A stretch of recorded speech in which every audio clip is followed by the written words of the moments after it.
बिहार में विपक्षी महागठबंधन ने पिछले दिनों अपने सीएम और डिप्टी सीएम उम्मीदवार की घोषणा कर दी। राजद नेता तेजस्वी यादव मुख्यमंत्री का चेहरा बनाए गए हैं, वहीं मुकेश सहनी को उप मुख्यमंत्री का उम्मीदवार बनाया गया है। कहा गया कि घोषणा महागठबंधन की एकजुटता दिखाने के इरादे से की गई है, लेकिन अब इसका असर उल्टा होता हुआ दिख रहा है। राजनीतिक गलियारों में महागठबंधन के इस ऐलान पर दो तरह की चर्चाएं हो रही हैं। कोई कह रहा है कि ये मास्टर स्ट्रोक है, तो वहीं कोई कह रहा है कि ये बड़ी गलती है। तो चलिए दोनों ही चर्चाओं के बारे में आपको बताते हैं। सबसे पहले मास्टर स्ट्रोक वाली चर्चाएं। कुछ राजनीतिक जानकारों का कहना है कि सीएम और डिप्टी सीएम के चेहरे का ऐलान करके महागठबंधन ने अपने भीतर की दरारों को पाटने की कोशिश की है।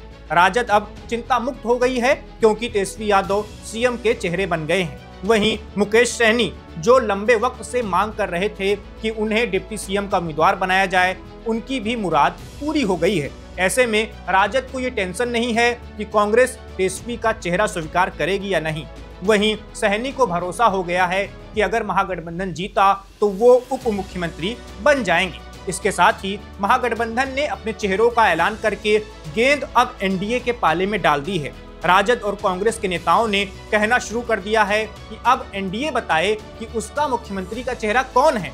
क्या एनडीए फिर से नीतीश कुमार को सीएम बनाएगी अगर उसे जीत मिलती है तो ये हुई मास्टर स्ट्रोक वाली चर्चा। अब आपको बताते हैं कि कुछ लोग इस ऐलान को ब्लंडर क्यों बता रहे हैं। बता दें कि राजद की सबसे बड़ी ताकत उसका MY समीकरण रहा है, यानी मुस्लिमों और यादवों का गठजोड़। इस समीकरण को लालू प्रसाद यादव की राजनीति की रीढ़ माना जाता रहा है, लेकिन अब जब मुख्यमंत्री और उप मुख्यमंत्री पद के चेहरे तय कर दिए गए हैं तो मुस्लिम समुदाय के कई नेताओं ने खुलकर अपनी नाराजगी जताई है। इन नेताओं का कहना है कि बिहार में करीब 18% मुस्लिम आबादी है, जो कई चुनावों से राजद और महागठबंधन को एक तरफा वोट देती आई है। इसके बावजूद किसी मुस्लिम चेहरे को ना तो डिप्टी सीएम पद के लिए चुना गया और ना ही चुनावी घोषणा में मुस्लिम समुदाय के लिए कोई खास वादा किया गया है। वहीं दूसरी तरफ मुकेश सहनी, जिनकी पार्टी और समुदाय का वोट बैंक 2% के आसपास है, उन्हें उप मुख्यमंत्री पद का उम्मीदवार घोषित किया गया है। यही बात मुस्लिम नेताओं को अब अखर गई है। उनका तर्क है कि अगर इतने कम वोट शेयर वाले नेता को इतना बड़ा पद दिया जा सकता है तो 18% मत वाले मुस्लिम समुदाय को पूरी तरह नजरअंदाज क्यों किया गया। राजद से सवाल पूछने वाले नेताओं में AIMIM के नेता शोएब जमी और असीम वकार प्रमुख रूप से शामिल हैं। शोएब जमी ने खुलकर कहा है कि तेजस्वी यादव और लालू प्रसाद यादव मुस्लिम वोटों को गिनते जरूर हैं, लेकिन सम्मान नहीं देते। उन्होंने महागठबंधन पर सीधा हमला बोलते हुए कहा कि मुस्लिम समाज अब किसी पार्टी का वोट बैंक बनकर नहीं रहेगा। सियासी हलकों में यह भी चर्चा है कि असदुद्दीन ओवैसी की पार्टी AIMIM अब इस मुद्दे को बिहार विधानसभा चुनाव 2025 में बड़े जोर शोर से उठाने वाली है। पार्टी का फोकस ये बताने पर रहेगा कि महागठबंधन मुसलमानों को सिर्फ वोट देने वाली बिरादरी मानता है, हिस्सेदारी देने वाले योग्यता नहीं मानता उनके अंदर।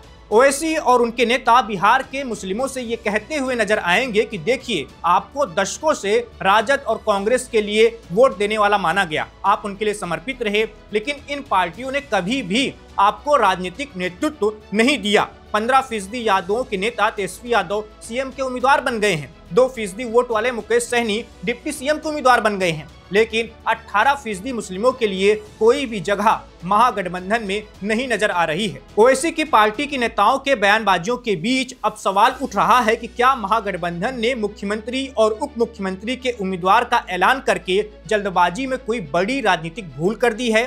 क्या इससे लालू यादव का दशकों पुराना MY समीकरण टूट सकता है, यानी मुस्लिम और यादवों का गठजोड़ टूट सकता है।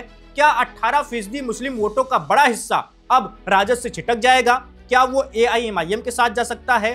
क्या बिहार के मुस्लिम अब खुलकर ओवैसी की पार्टी के साथ चले जाएंगे। इन सभी सवालों का जवाब पक्के तौर पर अभी मिल पाना मुश्किल है। इसके लिए हमें 14 नवंबर का इंतजार करना पड़ेगा, जब बिहार चुनाव के नतीजे आएंगे। इस वीडियो में बस इतना ही। मेरा नाम वैभव है, आप देखते रहिए one India. Subscribe to One India and never miss an update. Download the One India app now.